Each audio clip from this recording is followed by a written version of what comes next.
శ్రీమాత్రే నమః. శ్రీ పరాభవనామ సంవత్సర ఉగాది శుభాకాంక్షలతో మీనరాశి యొక్క ఫలితాలను తెలుసుకుందాం. పూర్వాభాద్ర 4వ పాదము, ఉత్తరాభాద్ర 1, 2, 3, 4 పాదాలు, రేవతి 1, 2, 3, 4 పాదాలు కలిపి మీనరాశిగా చెప్పబడుతుంది. ఆదాయం 14, వ్యయం 11, రాజపూజ్యత 7, అవమానము 2. ఈ రాశి వారికి ధన కుటుంబ జీవనకారకుడైనటువంటి గురువు 5వ ఇంట 6వ ఇంట సంచారం చేయడం వలన, కేతువు అనుకూల సంచారం ఉండడం వలన, జన్మలో శని వలన మీ స్వవిషయంలో ధైర్యము కొంత తక్కువగా ఉన్నప్పటికీ ధనాదాయం అనేక రకాలుగా చేతికి వచ్చి మరుక్షణంలోనే కొంత ఖర్చును కూడా సూచిస్తుంది. భార్య లేక స్త్రీ మూలకంగా మీ యొక్క జీవితంలో ముందుకు వెళ్ళడానికి ఉత్సాహం అనేటువంటిది కలిగింపబడుతుంది. నరఘోష ఎక్కువగా ఉన్నది.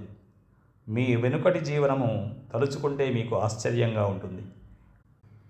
మీ మంచితనం వలన ఇతరులు ఏది చెబితే అది నిజమని భావించుటచే చివరకు ఆర్థిక చికాకులకు లోనగుట, ద్వితీయార్థము నుండి యోగఫలములు, పట్టుదల చేత కార్యాలు సాధిస్తారు.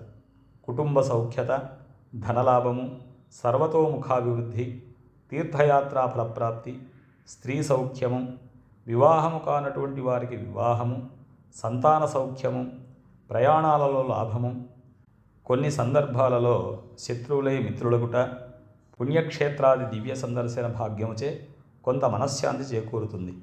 బంధువర్గంలో ప్రత్యేకత కలుగుతుంది. మొత్తం మీద అన్ని విధాలుగా అందరికీ ఈ సంవత్సరము యోగదాయకంగా, లాభదాయకంగా ఉంటుంది. ఉద్యోగులకు మంచి యోగకాలంగా చెప్పవచ్చు. అనుకున్నటువంటి పనులు సాధిస్తారు. మీ శ్రమకు తగినటువంటి ఫలితం అనేటువంటిది కలుగుతుంది. పై అధికారుల యొక్క మన్ననలను కూడా పొందగలుగుతారు. గృహలాభము, జీవన సౌఖ్యము లభిస్తుంది. రాజకీయ నాయకులకు యోగకాలకంగా చెప్పవచ్చు. వ్యాపారస్తులకు యోగదాయకంగా ఉంది.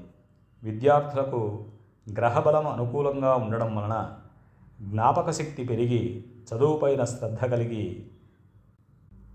పరీక్షలలో ఉత్తీర్ణతను సాధించి ఉన్నత స్థానానికి వెళ్ళగలుగుతారు. ఈ సంవత్సరము ఈ రాశివారు శని, మంగళవారాల యొక్క నియమాలను పాటించడం మంచిది.